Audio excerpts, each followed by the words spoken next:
Now, this video is probably going to be pointless for 99.9% of you guys that play Generation Zero, but for those 0.1% of players, here's a video on everything you need to know about schematics within Generation Zero, where we will be going over all of the unlock requirements and just how many things you need to craft and farm for to unlock for the best gear in game. So sit back, relax, and let's jump on into this.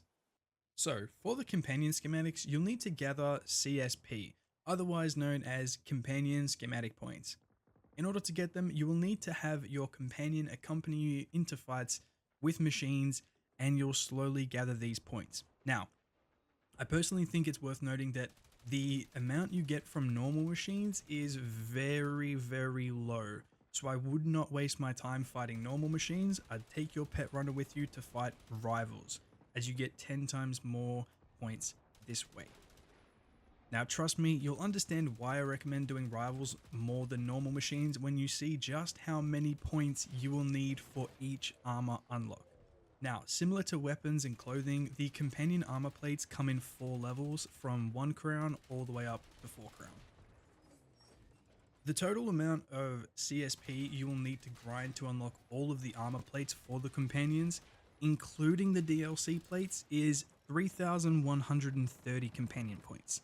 And I don't got to tell you just how long this will take you to unlock. However, this is where Kilroy comes to the rescue and lets you know which of these plates are actually even worth using, and you're not going to like the answer, because guess what? They're kind of all just as rubbish as each other.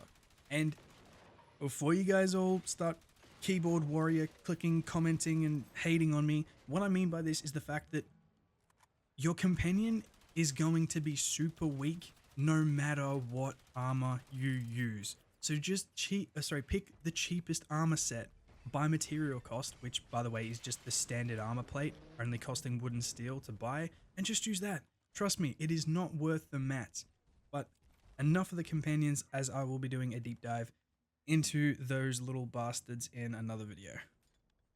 Okie dokie, next up on our list, we have the ASP, or Apparel Schematic Points, where yet again, you'll need to gather these points in order to unlock your many clothing types. The unlock requirements for clothing is a bit steep, but just one of those things, I guess.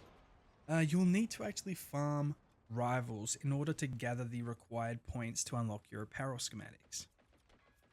So you will get 1 apparel point per rival takedown, and your clothing schematics have 5 different levels, going from 1 to 5 crown variants.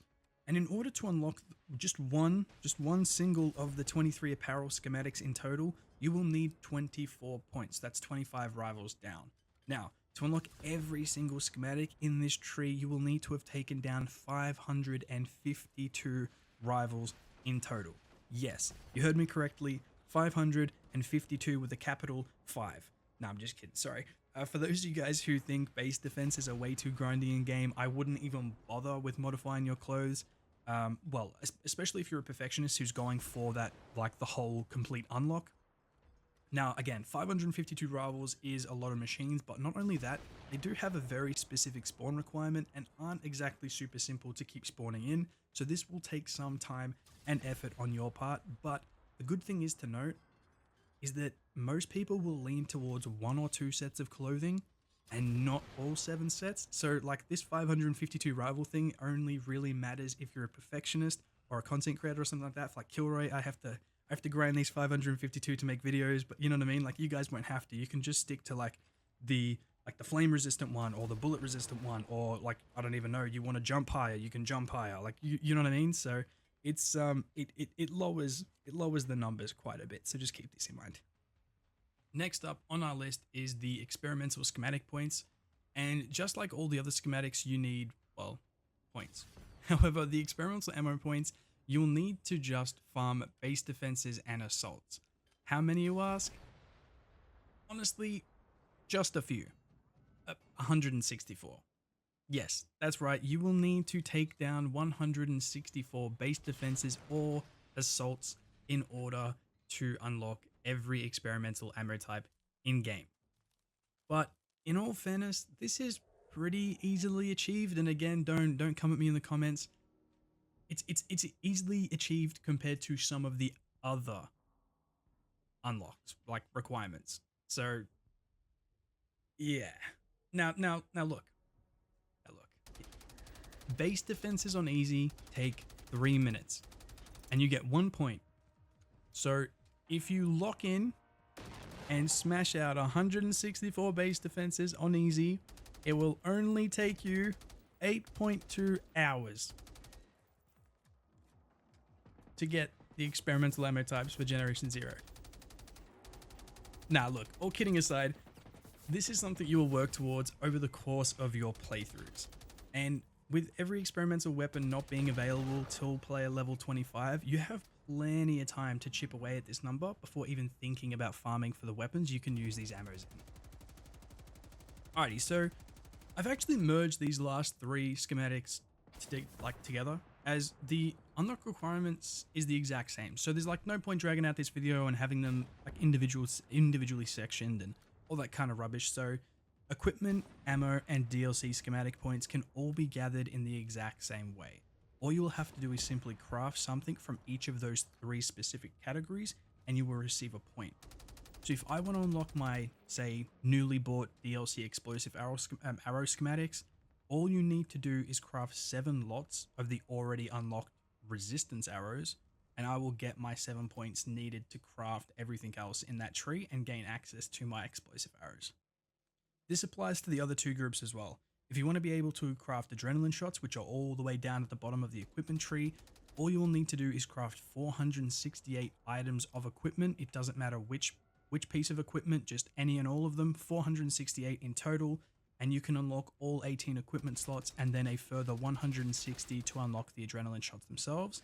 So all up, you will have just needed to have crafted 628 pieces of equipment to unlock the whole equipment tree. Now keep in mind, the good thing is, when you scrap something in game, you get the exact same that you bought it for. So if you spend 10,000 material on 628 pieces of, I don't even like a firework or something, for instance, you will get all of that material back when you scrap them. You're just buying them or making them, crafting them, whatever you want to call it. You're just crafting them to get that 628 points, and then you can literally scrap the rest and get all your materials back. Super simple.